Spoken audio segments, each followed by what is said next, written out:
ஓம் ஸ்ரீ ராகவேந்திராய நமக. நேற்றைய உரையில் ஸ்ரீ ராகவேந்திரர் கும்பகோணத்தை விட்டு கிளம்பப் போகின்றார் என்ற செய்தி கும்பகோணம் மற்றும் சுற்றுவட்டார மக்களுக்கெல்லாம் தெரிய வர எல்லோரும் அவரிடம் வந்து அவர் கால்களில் விழுந்து, சுவாமி எங்களை எல்லாம் விட்டு பிரிந்து விடாதீர்கள் சுவாமி என்று கேட்டுக்கொண்டு அழத் தொடங்கினார்கள் என்று பார்த்தோம். அதற்கு ஸ்ரீ ராகவேந்திரர் சுவாமிகள் அன்போடு பதிலளிக்க தொடங்கினார் என்று நேற்றைய உரையை நாம் முடித்திருந்தோம். வாருங்கள் அவர் என்ன சொல்கின்றார் என்று பார்ப்போம். நான் கும்பகோணத்திலிருந்து புறப்படப் போவது என்பது உண்மைதான். ஆனால் நீங்கள் சொல்வதைப் போல நான் உங்களையெல்லாம் விட்டு பிரிய போவதில்லையே. யாரெல்லாம் பக்தியுடன் என்னை வந்திக்கின்றார்களோ நான் அவர்களின் அருகிலேயே எப்போதும் இருந்து கொண்டிருப்பேன். அவர்களின் துன்பங்களை களைவேன். நான் இந்த ஊரில் இருந்தால்தான் உங்களுக்கெல்லாம் அருள் புரிவேன் என்று நினைப்பது தவறு. எனக்கு எல்லா ஊரும் ஒன்று. வேண்டியவர் வேண்டாதவர் என்பதெல்லாம் கிடையாது. எல்லா மக்களுக்கும் சம உரிமைதான்.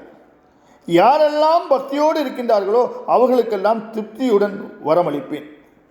நிரந்தரமாக வாசம் செய்வதற்கு, பிருந்தாவன பிரவேசம் செய்வதற்கு ஏற்றதொரு இடத்தை தேடித்தான் பயணத்தை மேற்கொள்ள இருக்கின்றேன்.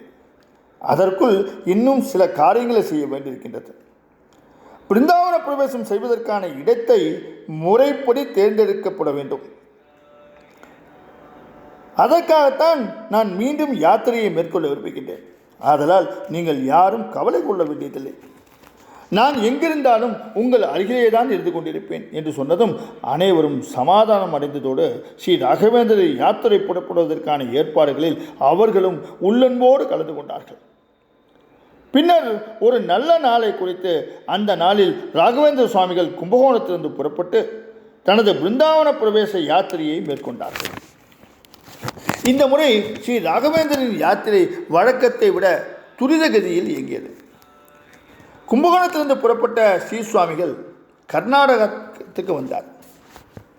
கர்நாடகாவில் ஹோஸ்பெட், நவபிருந்தாவனம் போன்ற இடங்களுக்கு விஜயம் செய்தார். அங்கு விஜயம் செய்து தன்னுடைய குருநாதரான ஸ்ரீ சுசீந்திர தீர்த்தர், ஸ்ரீ பத்மநாப தீர்த்தர், ஸ்ரீ கவீந்திரர், ஸ்ரீ வாகீச தீர்த்தர், ஸ்ரீ வியாசராஜர் போன்றவரின் பிருந்தாவனங்களை எல்லாம் தரிசித்துவிட்டு தனது பயணத்தை ஆதோனியை நோக்கி தொடங்கினார்கள். ஆதோனி என்றவுடனே வெங்கண்ணாவின் நினைவு வருகின்றது அல்லவா?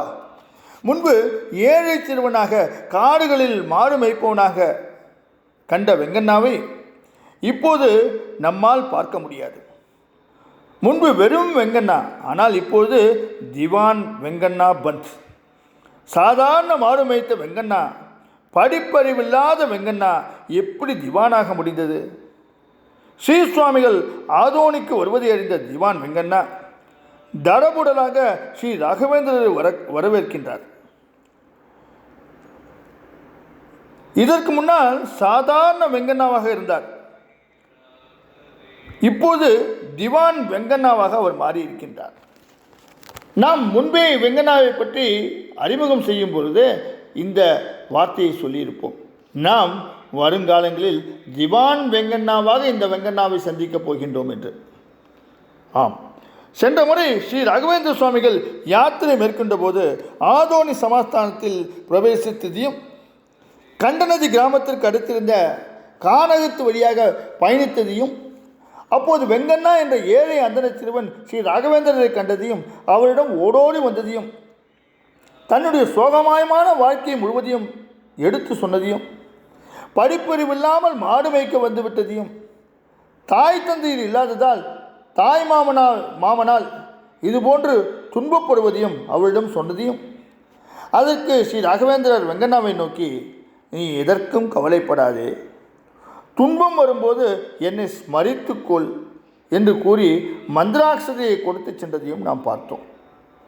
இந்த நிகழ்வுகள் எல்லாம் உங்களுக்கு நன்றாக நினைவில் இருக்கும் என்று நினைக்கின்றேன். இவ்வாறு ஸ்ரீ ராகவேந்தர் வெங்கண்ணாவை ஆசீர்வாதம் செய்து சென்ற பின்னர் வெங்கண்ணா தொடர்ந்து மாண்டு வைத்து தான் வந்து கொண்டிருந்தான். வருடங்கள் உருளவே சிறுவனான வெங்கண்ணா வாலிப பருவத்தை எட்டினான். எப்படி திவானானான்? நாளைய உரையில் பார்ப்போமா? ஓம் ஸ்ரீ ராகவேந்திராய நமக. ஓம் ஸ்ரீ ராகவேந்திராய நமக. ஓம் ஸ்ரீ ராகவேந்திர